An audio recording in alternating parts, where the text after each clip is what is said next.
সবাই খুবই বিপ্লবের গায়ে বেঁধেছে। এই ওসমান হাদি ভাই, আমি রামতত্ত্ব সাভারে একজন সমন্বয় ছিলাম এবং সাভার বিশ্ববিদ্যালয় প্রত্যেকটা জুলাই বিপ্লবের গায়ে বেঁধেছে।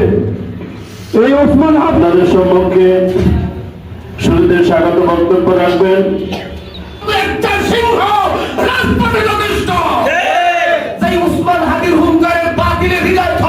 একটাই ছিল যে এই বাংলার জমিনে কোন ইন্ডিয়ান কোন চাল আমরা চাই না।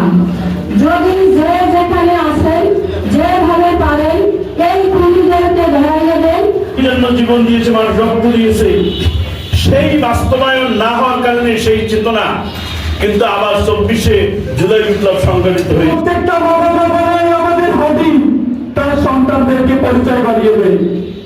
এই ওসমান হাদিকে জীবনে কোনোদিন আমাকে মিডিয়া না দেখতো, আড়াল থেকে যদি আমি আমার পরিচয়টা নিজেদের কাছে সীমাবদ্ধ থাকতো, এটাই আব্বার সাথে প্রচন্ড রকম, কিন্তু রাজনীতি মাঠে যেতাম ছোট ছোট পরিচিত আব্বা ঢাকা ইউনিভার্সিটি বাসায় আসতো, মা থাকতে পারতো আব্বা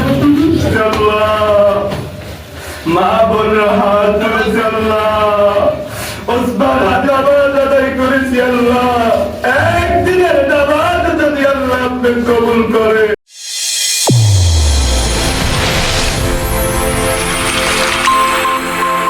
চ্যানেল A1 হৃদয়ের স্পন্দন।